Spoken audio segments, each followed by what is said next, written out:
You are now part of the Marvel Cinematic Universe. I should get discounts at the Disney store too, right? You should get discounts in the universe. Touch that. Boom. Write that down.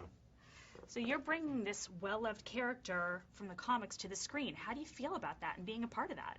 I'm very excited about it. I feel like, if you look at the Falcon, what Marvel was able to do was they persisted on reintroducing him until they got him right. They never just let him die off by the wayside or just gave up on the Falcon.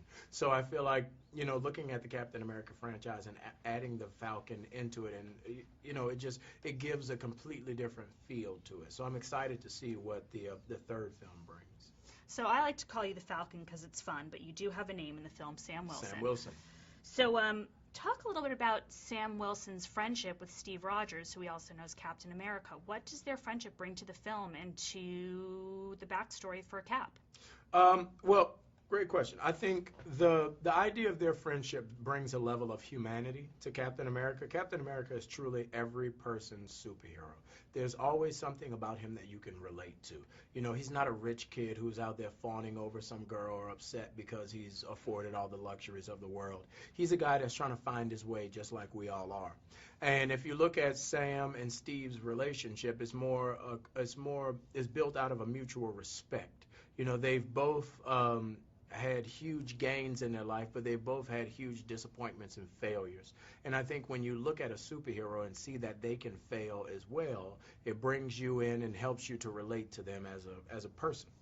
Yeah, there's a lot of humanity in that relationship, and it helps the film.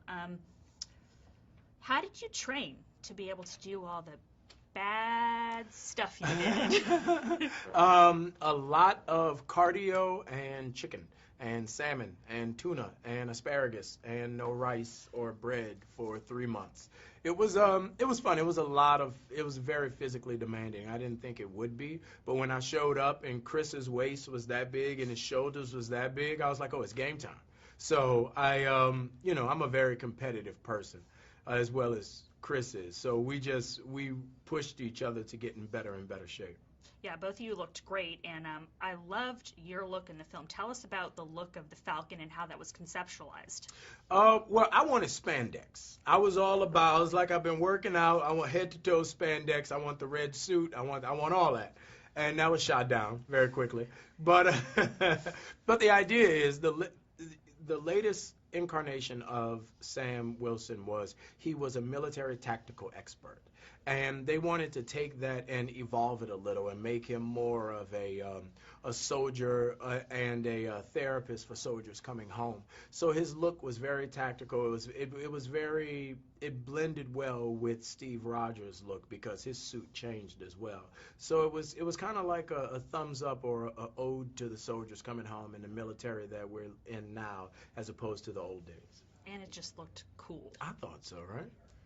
How many guys that say they rock knee pads well? Amazing. Working for the Russos, so there were two of them. Was that different for you, working for two directors? Not at all. I think if you look at the Russos, the two of them together kind of make a super director. Their taste is very similar, but their way of expressing themselves is so drastically different. But at the same time, I feel like two perspectives is always better than one, and both of them are so highly intelligent and well versed to filmmaking and being behind the camera that it just made it easy. It put all of us at a place of ease because we knew that when I first sat down with them, they were very specific about the story they wanted to tell and how they wanted to tell it. And that's kind of why I signed on to the movie. I was really into the idea of working with the two of them and figuring it out as we went along. Yeah, they pulled all the pieces together really nicely. Yeah, they said they wanted to make a movie about character and about story and let the action come third. And I think if you watch this movie, why it works so well is because the story is evolved and the characters are three-dimensional and the action kind of blends in with it. Absolutely.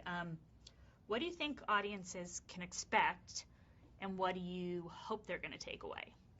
I think audiences can expect an action-packed thrill ride. I mean, I feel like, you look at movies like Catch Me If You Can and those old like sci-fi caper movies and Bourne, you know, those movies work so well because you're invested in that lead character. And I feel like when you watch this, you really invest in Captain America, and that's why you gravitate to the story so much. So, you know, you can come out of this movie and want to see it again because there's always something new for you to catch because the action sequences are insane. Perfect. Thank you. Thank you.